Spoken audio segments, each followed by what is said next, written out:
Welcome everyone once again to the Graveyard. I'm Cody and I'll be your graveskeeper this evening.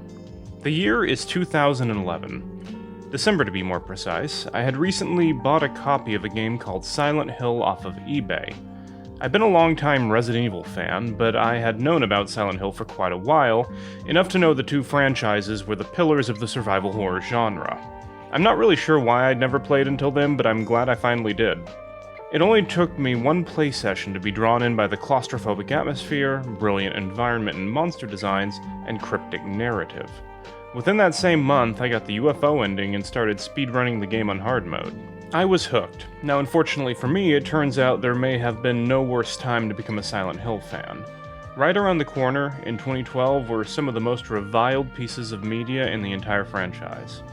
In March, Silent Hill Downpour and the Silent Hill HD collection were released. Downpour was yet another passable, if lackluster, entry into the main franchise, while the HD collection, which should have been a slam dunk, had been botched. That's a whole video unto itself that other people have already said plenty on, so I won't go into it here. October held no better tidings for Silent Hill fans. The PlayStation Vita received an exclusive spin-off game called Book of Memories that was inexplicably a dungeon crawler. And then there's Silent Hill Revelation, a movie that has largely been reviled by both critics and the community alike. After 2012, the entire franchise went dark for a full decade with two notable exceptions. DLC for an asymmetric horror game called Dead by Daylight and a pachinko machine. Many fans, including myself, considered the franchise dead and gone. Maybe it was better that way. But then Konami did something unthinkable. They announced the Silent Hill Showcase. It took place on October 19th, 2020, during which Konami didn't announce just one, but 5 separate pieces of Silent Hill media. Some were expected due to rumors and leaks, such as a Bloober Team remake of 2, but then some were a surprise. They brought in French filmmaker Christophe Gans to announce that he'll be in the director's chair for a film, Return to Silent Hill. Gans directed the first Silent Hill movie, and he speaks about the importance of respecting the source material for that film. That's why the first film was so well received by the fans of Silent Hill, because they felt that I was one of them, and it was so important for me to respect the original creation, you know. That was the base, the start of everything. Everything starts from this respect. So, well received, was it now? Well, the critics beg to differ, but look at those user scores.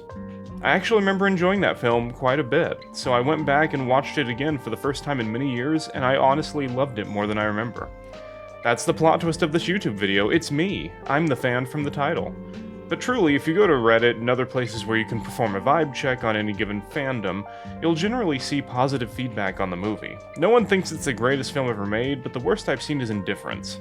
Hardly any Silent Hill fan feels a need to malign the movie. Compare that to fan reaction to a film I think is fairly analogous, Resident Evil: Welcome to Raccoon City, an adaptation of Resident Evil Entries 1 and 2 that was released just last year. The film was largely excoriated by fans of the series, including yours truly, who was so naively hopeful that he went on opening day. The scores from aggregate sites are roughly similar, but I really didn't like one and I loved the other. Now in fairness, I should also note that Silent Hill had double the budget, but I highly doubt the issues I had with Welcome to Raccoon City were going to be solved with a budget increase. So why is this film so enjoyed by Silent Hill fans, or at least by me, since mine is the only view I can truly represent? To answer that, we need to start with the history of the film. Gans himself played the original Silent Hill on or around 2000 and says that about 3 or 4 hours in, he realized the game told a story like none he had seen before. From there, he lobbied various rights holders to helm the director's chair for a movie adaptation, a campaign that would only be successful after 5 years. This man was so enamored with Silent Hill that he spent 5 years pressing Konami for the rights to make a film until he finally convinced them that his vision for the film matched the spirit of the game. That's dedication. So step 1 to having a good film starts with having a passionate director helming the project, although that requirement is probably obvious enough, so let's move on from behind-the-scenes stuff into the movie itself. Gans was willing to go beyond the usual feature length of 90 minutes, with the film clocking in at just over 2 hours. This runs the risk of the film being labeled as overindulgent, but I think it was probably the correct decision. Games are naturally longer than movies, especially if it's produced by Hideo Kojima, so they have more story to tell. This is one of the mistakes I think Welcome to Raccoon City made. Not only is it a shorter film, but it tries to wedge 2 games into a single movie. That's insane. The longer length allows time for both story exposition while also keeping the slower paced scenes where the audience can really take in the atmosphere. Speaking of atmosphere, that's easily the best thing this film has going for it. The set pieces, lighting, and camera angles are essentially perfect. When you first see Rose walking through the town as the ash slowly falls, it's hard not to be blown away by how close it feels to the game. And I'm not just talking about a surface level similarity. The shot manages to portray that same deceptive, peaceful quietness that players would experience as Harry Mason the first time they're given control, as the snow gently falls in Silent Hill. To really understand the level of dedication to atmosphere we're talking about, take the highway entryway to Silent Hill. This is a giant set piece. That's right, they literally built part of a mountain and road for a set, because if they actually filmed it outdoors, they wouldn't have been able to control the fog, and they didn't want to use CGI fog, so indoors it was. Throughout the film, the backdrops perfectly capture the oppressive atmosphere of the calm but still dangerous fog world, as well as the aggressively malicious architecture of the more sinister otherworld.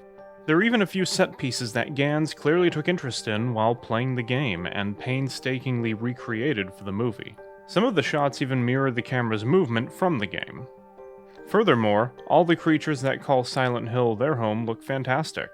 Most of them are variations of enemies from the games, including Red Pyramid. Not Red Pyramid Thing, obviously that guy's totally different. Perhaps coolest of all, while some use CGI for enhancement, every single one was created using practical effects. For a soundtrack, the filmmakers make liberal use of Akira Yamaoka's compositions from the first 4 Silent Hill games, and they are, of course, fantastic. For those who watched the Netflix Castlevania series, it really irritated me how little they used the songs from the games. I'm glad they didn't make that mistake with the movie. It's all just a very impressive representation of the town of Silent Hill. The overall framework of the story remains largely the same. Harry's, or in this case Rose's daughter, is drawn to Silent Hill, where it turns out she's actually half the soul of another young girl with otherworldly powers, Alessa Gillespie.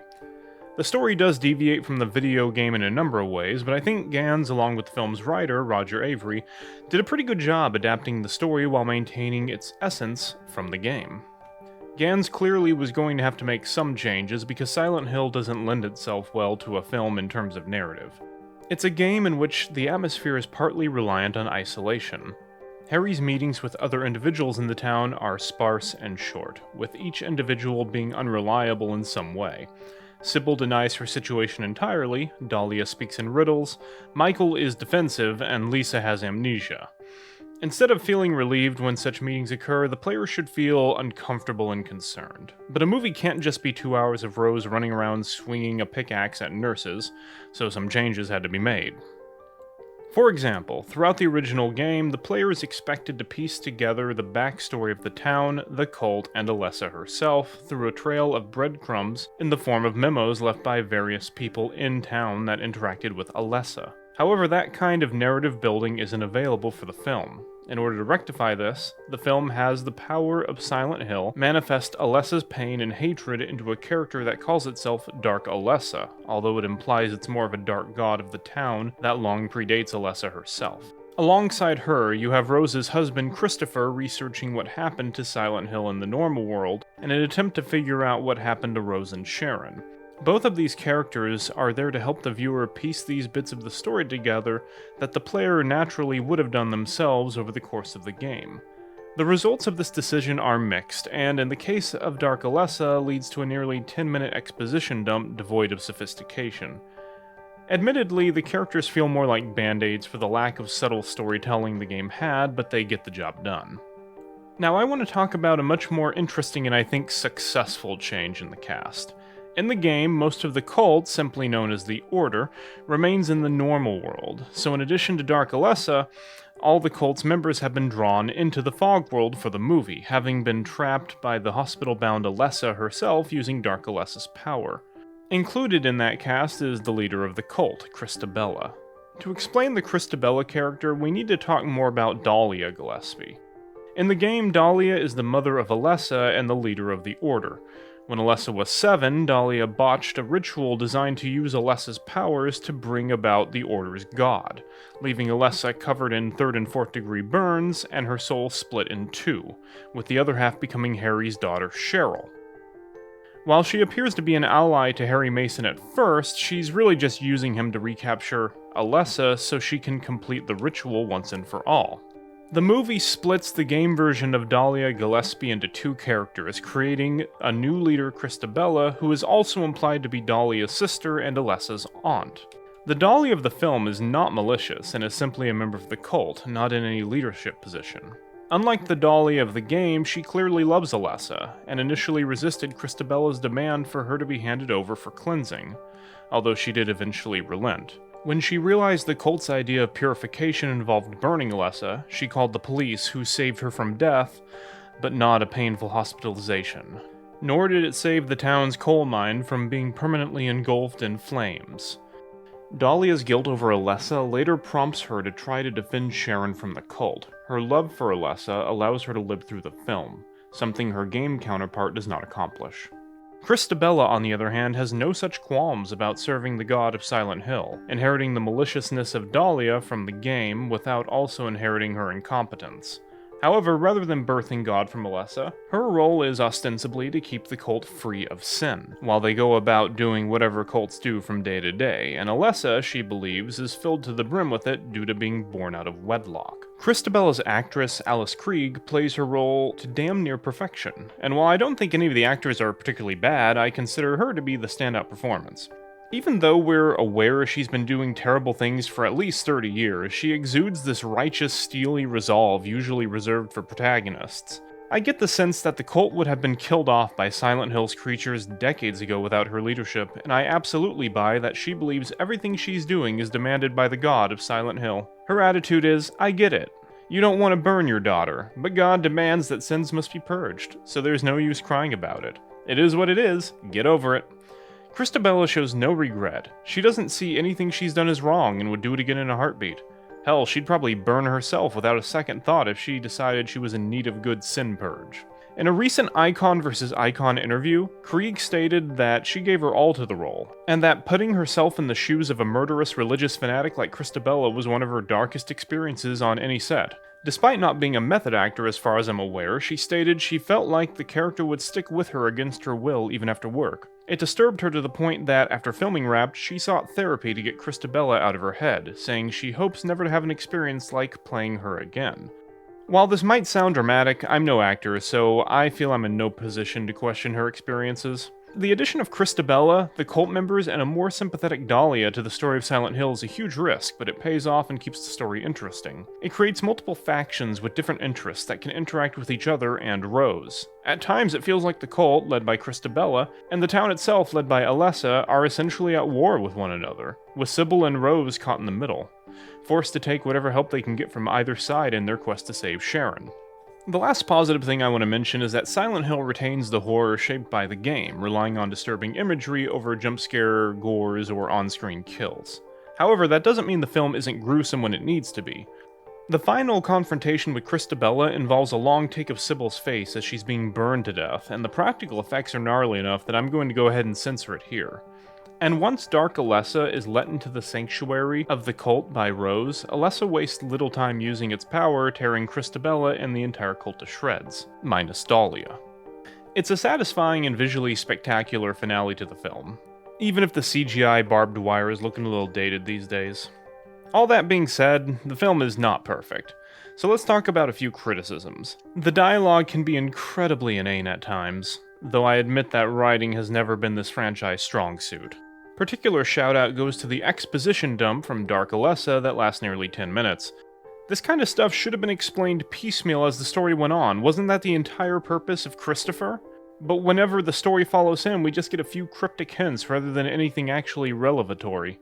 They could have left him out of the movie and it wouldn't have changed much. That being said, they do actually show what happened rather than just showing Dark Alessa saying it, and they use an old-timey film filter for the exposition sequences, so it almost gets a pass. Another issue is that the film might be difficult to follow, even with the exposition dump. I can't speak to this issue myself simply because I played the game before I saw the movie, so it's difficult for me to put myself in that position. But someone I recommended the movie to said they liked it, but were still a bit confused about the plot. I'd imagine Welcome to Raccoon City probably shares this issue as well, considering it packs even more plot into one movie. In the end, these really are the types of movies made specifically for the fans of their respective series first and foremost. And that's always going to be a double-edged sword. Sure, the fans of the series are going to be right at home, but that might make it a little bit difficult for anyone outside the fandom to understand what is going on or get enjoyment out of it. So to wrap things up, do I think Silent Hill is perfect? No. But I think it's pretty damn good. When I heard a new movie was in the works, I decided to revisit the original, and I'm glad I did.